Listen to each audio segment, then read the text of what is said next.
नमस्कार प्यारे साथियों, स्वागत है आपका आज की क्लास में। अपन राजस्थान की प्रमुख हस्तकला के बारे में जानकारी प्राप्त कर रहे थे और कल की क्लास में अपन ने पढ़ा था थेवा कला के बारे में, और आज पढ़ते हैं अपन अगली हस्तकला के बारे में, और वो हस्तकला है उस्ता कला। कौन सी कला? उस्ता कला। उस्ता कला की बात करें तो इसी को कहा जाता है मुनवत्ती कला। कौन सी कला? मुनवत्ती कला। और ये प्रसिद्ध है अपने राजस्थान में बीकानेर की। कहां की प्रसिद्ध है? बीकानेर की। कौन सी कला? उस्ता कला। अच्छा, पहले बात तो कि उस्ता कला होती क्या है? तो उस्ता कला का मतलब होता है कि ऊंट की खाल पर, किस पर? ऊंट की खाल पर स्वर्णिम चित्रांकन करना। क्या करना? स्वर्णिम चित्रांकन करना। चित्रांकन करना क्या कहलाती है? उस्ता कला कहलाती है। क्या कहलाती है? उस्ता कला कहलाती है। किसके ऊपर? तो ऊंट की खाल पर जो स्वर्णिम चित्रकारी की जाती है, इसी कला को क्या कहा जाता है? उस्ता कला कहा जाता है। अब उस्ता कला के अंतर्गत जो है महलों व हवेलियों पर, किस पर? महलों व हवेलियों पर चित्रण जो किया जाता है, चित्रण भी शामिल है। यानी कि उस्ता कला के अंतर्गत एक तो आता है क्या कि ऊंट की खाल पर जो स्वर्णिम चित्रकारी की जाती है उसे तो कहा जाता है उस्ता कला, लेकिन इसके अंतर्गत जो है महलों व हवेलियों पर जो भित्ति चित्रण किया जाता है, भित्ति का मतलब दीवारों के ऊपर जो चित्रण किया जाता है, वो भी जो है उस्ता कला में शामिल है। अब इसकी विशेषताओं की बात करें तो जो उस्ता कला है ये मूलतः ईरान की कला है। कहां की? मूलतः ईरान की कला है। कहां की कला है? ईरान की कला। अब ये मूलतः ईरान की कला है, तो ये भारत कैसे आई और भारत से राजस्थान कैसे आई? तो ये जो उस्ता कला है इसे ईरान से लाहौर लाया गया। पहले तो कहां पर लाया गया? ईरान से लाहौर। और ईरान से लाहौर लाने का जो कार्य किया गया, ये किया गया अकबर के द्वारा। किसके द्वारा? अकबर के द्वारा। यानी कि मूलतः बात करें तो मूलतः तो ये प्रसिद्ध है कहां की? ईरान की कला है, लेकिन इसे ईरान से लाहौर लाने का जो कार्य किया गया वो किया गया किसके द्वारा? अकबर के द्वारा। अब बात करते हैं कि राजस्थान में कैसे आई ये कला। तो राजस्थान के अंदर बीकानेर है, बीकानेर, और बीकानेर का शासक था अनूप सिंह। कौन है? अनूप सिंह। अब अनूप सिंह के समय जो है लाहौर के अंदर जो है एक परिवार निवास किया करता था जिसका नाम था मोहम्मद उस्ता परिवार। कौन सा परिवार? मोहम्मद उस्ता परिवार। ये उस्ता परिवार जो है लाहौर से आता है कहां पर? राजस्थान। और राजस्थान के अंदर भी कहां पर आता है? बीकानेर के अंदर। यानी कि बीकानेर के महाराजा अनूप सिंह के समय मोहम्मद उस्ता का परिवार जो है लाहौर से कहां पर आता है? राजस्थान आता है, और राजस्थान में भी कहां पर? बीकानेर आता है। अब उस्ता कला के प्रथम ऐसा कौन सा कलाकार है जिसके द्वारा बीकानेर में या राजस्थान में इस कला को प्रसिद्धि दिलवाई गई? यानी कि उस्ता कला को राजस्थान में उस्ता कला को प्रसिद्ध करने वाला प्रथम कलाकार, प्रसिद्ध करने वाला प्रथम कलाकार तो ये था, प्रथम कलाकार की बात करें तो ये था कादर बख्श। कौन था? कादर बख्श। यानी कि कादर बख्श के द्वारा ही जो है राजस्थान में पहली बार उस्ता कला को क्या दिलाई गई? पहचान दिलाई गई, या इसी के द्वारा इसे प्रसिद्धि दिलाई गई, और वो कलाकार है कौन? अपने कादर बख्श। इसके अलावा बात करें उस्ता कला का प्रथम विदेशी कलाकार की। उस्ता कला का विदेशी कलाकार कौन सा कलाकार? विदेशी कलाकार। तो उस्ता कला का जो विदेशी कलाकार है ये है A.H. मुलर। कौन है? A.H. मुलर। ये जो है उस्ता कला का विदेशी कलाकार है, और ये था जर्मनी का। कहां का था? जर्मनी का। ये जो है उस्ता कला का विदेशी कलाकार है। इसके अलावा बात करें इस कला के प्रमुख कलाकारों की, प्रमुख कलाकारों की। तो इस कला के जो प्रसिद्ध कलाकार हैं, एक तो है हिसामुद्दीन उस्ता। कौन है? हिसामुद्दीन उस्ता। और हिसामुद्दीन उस्ता की बात करें तो इनका जो जन्म हुआ ये हुआ 14 नवंबर 1916 को। कब हुआ? 14 नवंबर 1916 को इनका जन्म हुआ। और बीकानेर के अंदर एक स्थान है दुलमेरा गांव। कौन सा गांव? दुलमेरा गांव। इस दुलमेरा गांव जो कि कहां पर है? बीकानेर। यहां पर जो है इनका क्या होता है? जन्म होता है। इनकी बात करें तो इस कला के लिए हिसामुद्दीन उस्ता को जो है पद्मश्री से सम्मानित किया गया। कहीं से? पद्मश्री से। और इन्हें जो है 1986 में इस कला के लिए क्या दिया गया? पद्मश्री दिया गया। इनकी मृत्यु की बात करें तो इनकी जो मृत्यु होती है ये हो जाती है 13 जुलाई 1987 को। कब हो जाती है? 13 जुलाई 1987 को इनकी मृत्यु होती है। इनका एक उपनाम था, और इनका उपनाम क्या था? इन्हें जाना जाता था उस्ता कला के जादूगर के नाम से। उस्ता कला के जादूगर के नाम से जो है इन्हें जाना जाता था। यानी कि उस्ता कला के प्रमुख कलाकारों की बात करें तो एक तो है कौन? हिसामुद्दीन उस्ता। और हिसामुद्दीन उस्ता के की बात करें तो इनका जो जन्म हुआ ये 14 नवंबर 1916 को कहां पर होता है? दुलमेरा गांव बीकानेर के अंदर इनका जन्म होता है। और इन्हें इसी कला के लिए 1986 में कहीं से? पद्मश्री से सम्मानित किया गया। और इनकी मृत्यु की बात करें तो इनकी मृत्यु हो जाती है 13 जुलाई 1987 को। और इन्हें कहा जाता है क्या? उस्ता कला का जादूगर इन्हें कहा जाता है। अच्छा, राजस्थान में प्रसिद्धि दिलाने वाला पहला जो कलाकार है वो तो कौन है? कादर बख्श। विदेशी कलाकार की बात करें इस कला की तो वो है कौन? A.H. मुलर। अच्छा, हिसामुद्दीन उस्ता के जो है एक शिष्य हुए, और इस शिष्य का नाम था हनीफ उस्ता। क्या नाम था? हनीफ उस्ता।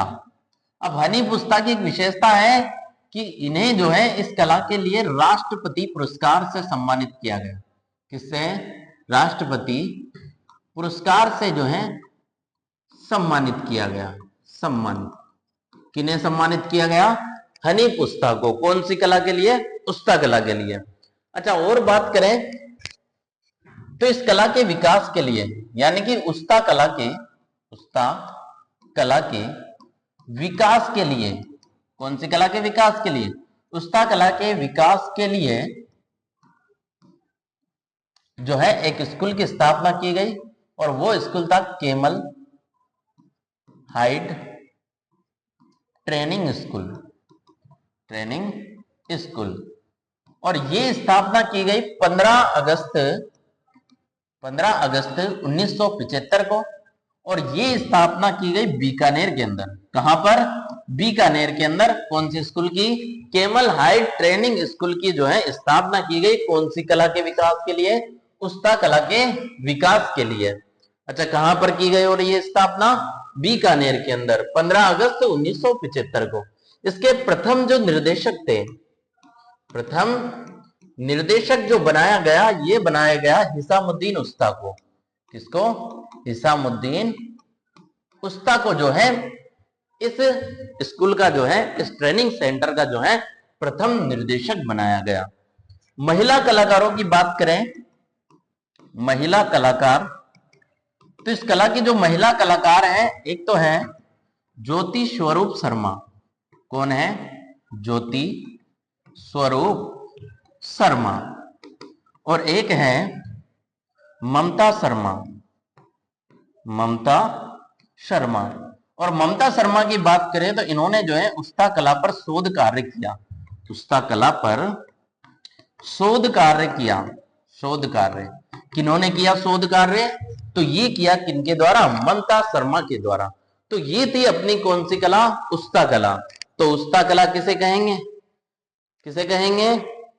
कि ऊंट की खाल पर जो स्वर्णिम चित्रांकन किया जाता है, इसी स्वर्णिम चित्रांकन को बोला जाता है क्या? उस्ता कला बोला जाता है। और इसके अंतर्गत जो है महलों और हवेलियों के ऊपर जो भित्ति चित्रण किया जाता है, ये भी इसमें शामिल है।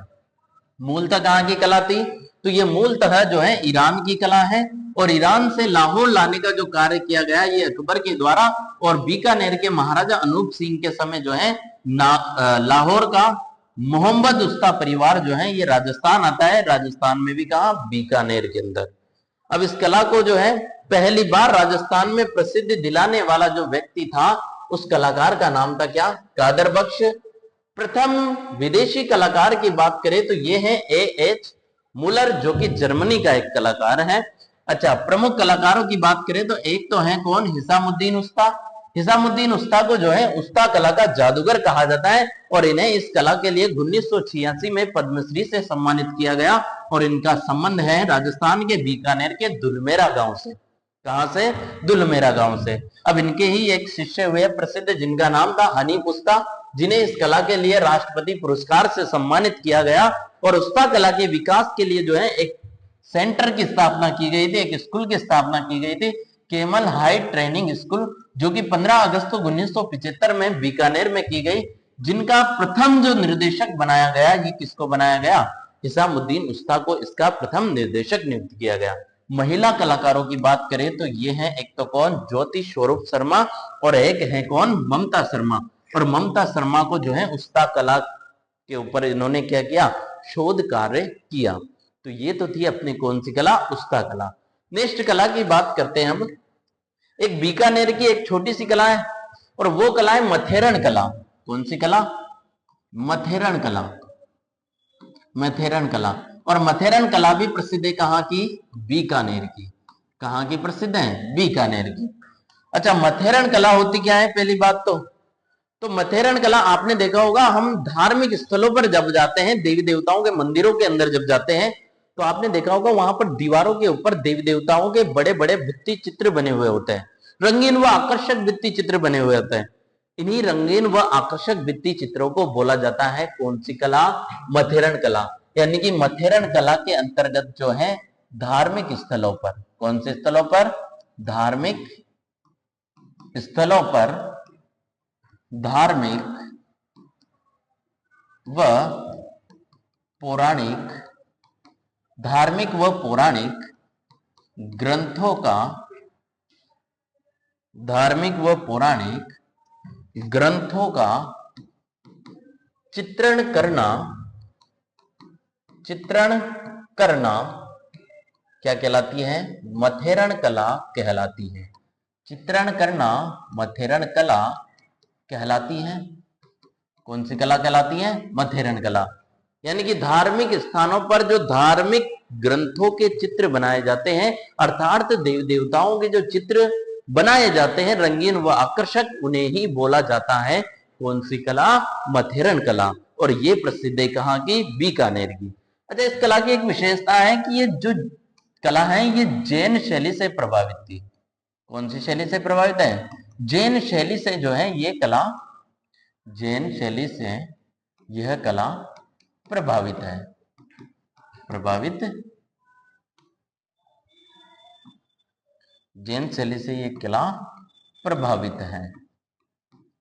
अब इसके प्रमुख कलाकारों की बात करें, प्रमुख कलाकार, तो प्रमुख कलाकार है रामलाल, रामलाल, एक है मुन्ना लाल, मुन्ना लाल, और एक है चंदूलाल, चंदूलाल, एक और है मुकुंद लाल, मुकुंद लाल।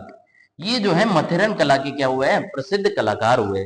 तो ये है बीकानेर की कौन सी कला, मथेरन कला, जो कहां की प्रसिद्ध है, बीकानेर की। और क्या होती है मथेरन कला, कि धार्मिक स्थलों पर धार्मिक देवी देवताओं से संबंधित जो भित्ति आकर्षक चित्र बनाए जाते हैं उसी को बोला जाता है मथेरन कला। और ये मथेरन कला जो है जैन शैली से क्या है, प्रभावित है। और प्रमुख कलाकारों की बात करें तो एक है रामलाल, एक है मुन्ना लाल, चंदूलाल और मुकुंद लाल। तो ये थी अपने कौन सी कला, मथेरन कला। एक और कला है अपने पास, फड़ कला। कौन सी कला, फड़ कला, फड़ कला।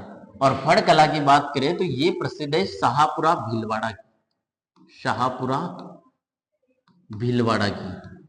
कहां की प्रसिद्ध है, शाहपुरा भीलवाड़ा की जो है एक कला प्रसिद्ध है, और वो है फड़ कला। अच्छा, फड़ कला होती क्या है, तो फड़ कला की बात करें तो राजस्थानी साहित्य में होता क्या है कि कपड़ा होता है, उस कपड़े के ऊपर देवी देवताओं के चित्र बने होते हैं, और उन्हीं चित्रों के माध्यम से जो कथाएं कही जाती है उस कला को बोला जाता है कौन सी कला? फड़ कला। यानी कि फड़ कला किसे कहेंगे? तो कपड़े पर देवी देवताओं, कपड़े पर देवी देवताओं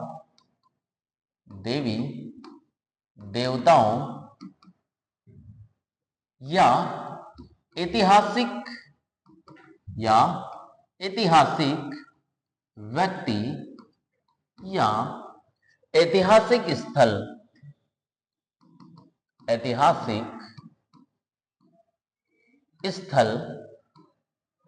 की जानकारी चित्रित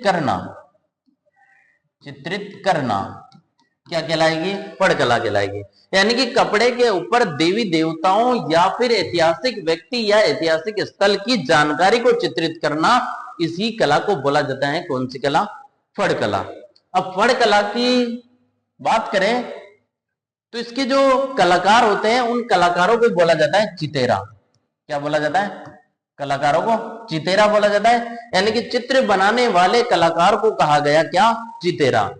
अब फड़ कला के प्रथम कलाकार की बात करें, प्रथम कलाकार की, तो इस कला के प्रथम कलाकार हैं पांचाजी जोशी।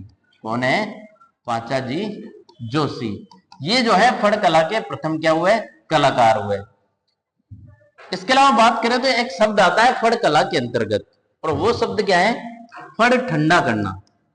फड़ को ठंडा करना, ये क्या होता है? तो फड़ को ठंडा करने का मतलब होता है जब मान लो कोई भी फड़ है, इसको चित्रित किया जाएगा और चित्रित करने के बाद जब फड़ पुरानी हो जाती है या जीर्ण शीर्ण हो जाती है अर्थात कट फट जाती है, तो इस फड़ का विसर्जन जो है पुष्कर झील में किया जाता है। कब? फड़ जीर्ण शीर्ण होने पर, जीर्ण शीर्ण या फटने पर इसका विसर्जन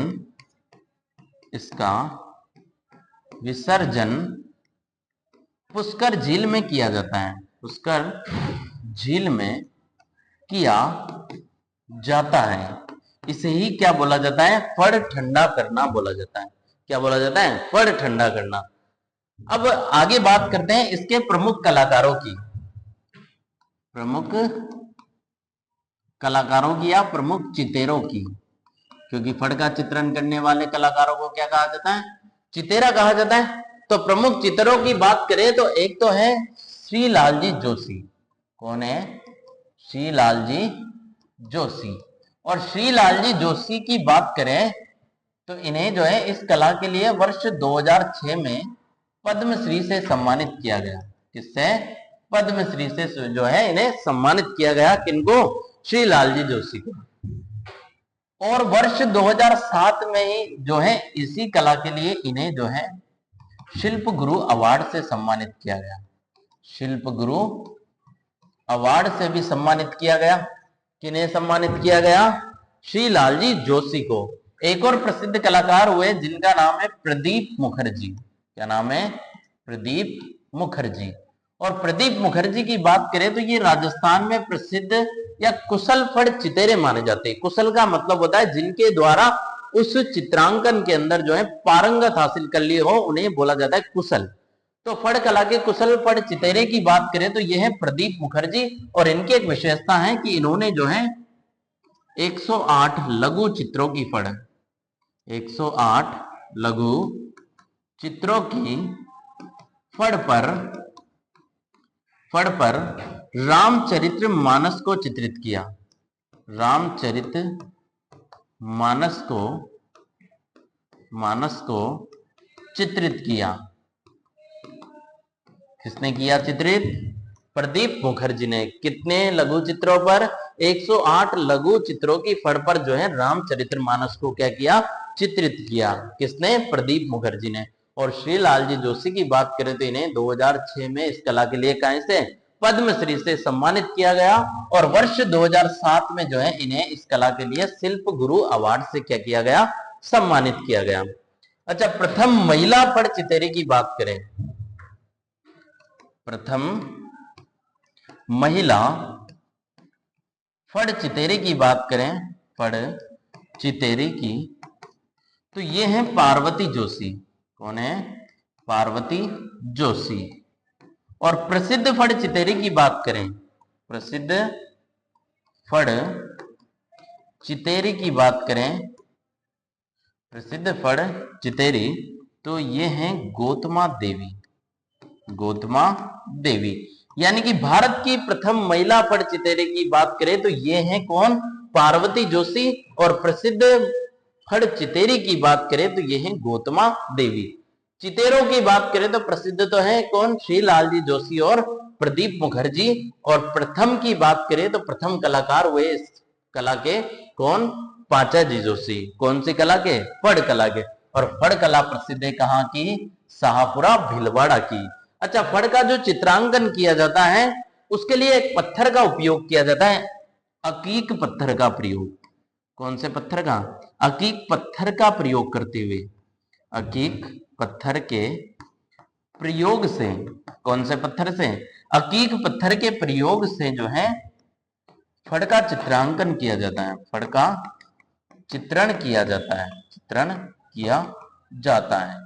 अच्छा, अकीक पत्थर की बात करें तो ये जो है कच्छ में पाया जाता है। कहां पर? कच्छ या फिर भुज, गुजरात के अंदर जो है स्थान, यहां पर ये पत्थर जो है पाया जाता है। इसके द्वारा जो है काय का चित्रण किया जाता है? फड़ का चित्रण किया जाता है। और पूछा जाए फड़ का चित्रण काय पर किया जाता है, तो फड़ का चित्रण जो है कपड़े के ऊपर किया जाता है। काहे पर? कपड़े के ऊपर। अच्छा, नेक्स्ट बात करें कि राजस्थान में सबसे लोकप्रिय फड़ किनकी है? राजस्थान में सबसे लोकप्रिय फड़, लोकप्रिय फड़, तो राजस्थान में सर्वाधिक जिस फड़ का वाचन किया जाता है, जिस फड़ को गाया जाता है, वो है पाबूजी की फड़। किनकी फड़? पाबूजी की फड़। और पाबूजी की फड़ की बात करें तो इसका वाचन जो है नायक जाति के भोपों के द्वारा। किसके भोपों के द्वारा? नायक जाति के भोपों के द्वारा जो है इस फड़ का वाचन किया जाता है। और इसके वाचन में जो है एक वाद्य यंत्र का प्रयोग किया जाता है, रावण हत्ता वाद्य यंत्र का। रावण हत्ता वाद्य यंत्र के द्वारा इसका वाचन किया जाता है। यानी कि राजस्थान में सबसे ज्यादा जो प्रसिद्ध लोकप्रिय फड़ है वो है पाबूजी की फड़।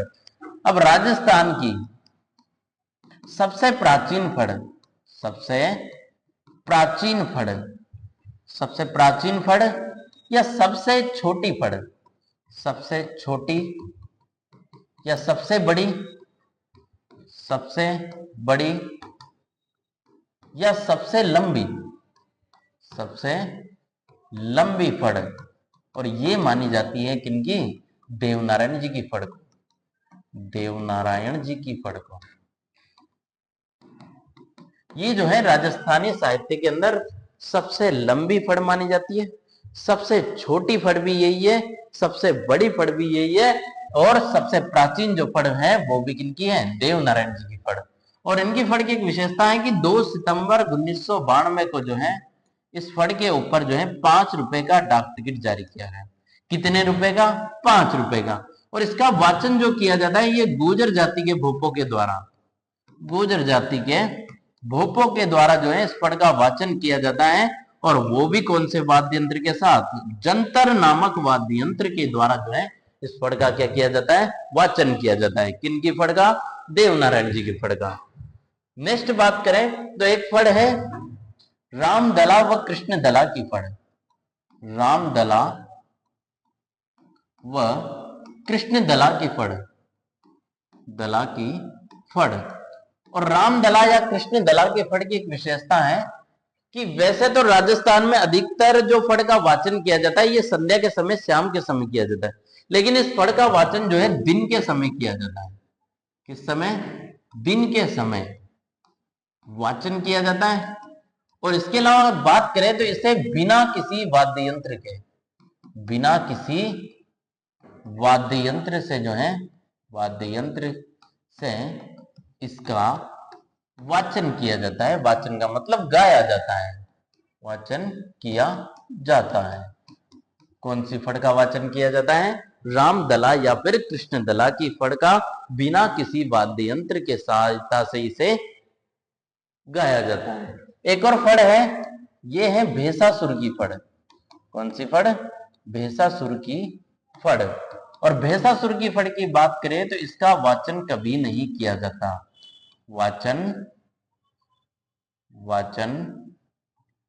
इसका वाचन कभी नहीं किया जाता, कभी नहीं किया जाता। अब वाचन नहीं किया जाता तो क्या किया जाता है? तो बाउरी जाति के लोगों के द्वारा, कौन सी? बाउरी जाति के लोगों के द्वारा इस फड़ के दर्शन किए जाते हैं। लोगों के द्वारा इस फड़ के क्या किए जाते हैं? दर्शन किए जाते हैं। कौन सी फड़ के दर्शन किए जाते हैं? भेसासुर की फड़ का, यानी कि जिसका वाचन कभी भी नहीं किया जाता। एक तो फड़ है सबसे लोकप्रिय फड़, जो कि पाबूजी की। सबसे प्राचीन फड़, सबसे छोटी, सबसे बड़ी, सबसे लंबी फड़ देवनारायण जी की फड़। ऐसी फड़ जिसका दिन के समय वाचन किया जाता है और वो भी बिना किसी वाद्य यंत्र की सहायता से, वो है राम दला व कृष्ण दला की फड़। एक फड़ है कौन सी? भेसासुर की फड़। और भेसासुर की फड़ का वाचन कभी भी नहीं किया जाता, अपितु क्या होता है? बाउरी जाति के लोगों के द्वारा इस फड़ का क्या किया जाता है? दर्शन किया जाता है। और भी बात करें तो एक फड़ है अमिताभ बच्चन की फड़। अमिताभ बच्चन की फड़, अमिताभ बच्चन की फड़। और अमिताभ बच्चन की फड़ की बात करें तो इसका जो वाचन किया गया, वाचन, ये दो कलाकार थे। एक का नाम था रामलाल और एक है पतासी देवी। इनके द्वारा जो है इस फड़ का वाचन जो है ये न्यूयॉर्क में किया गया। न्यूयॉर्क में इस फड़ का वाचन किया गया। कौन सी फड़ का वाचन किया गया? अमिताभ बच्चन की जो फड़ है इसका वाचन जो है रामलाल व पतासी देवी के द्वारा न्यूयॉर्क के अंदर इस फड़ का क्या किया गया? वाचन किया गया। एक और फड़ थी और ये फड़ है कोरोना की फड़। और कोरोना की फड़ की बात करें तो इसका चित्रांकन किया गया कल्याणमल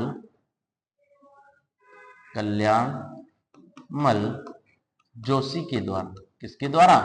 कल्याणमल जोशी के द्वारा जो है कोरोना की फड़ का चित्रांकन किया गया।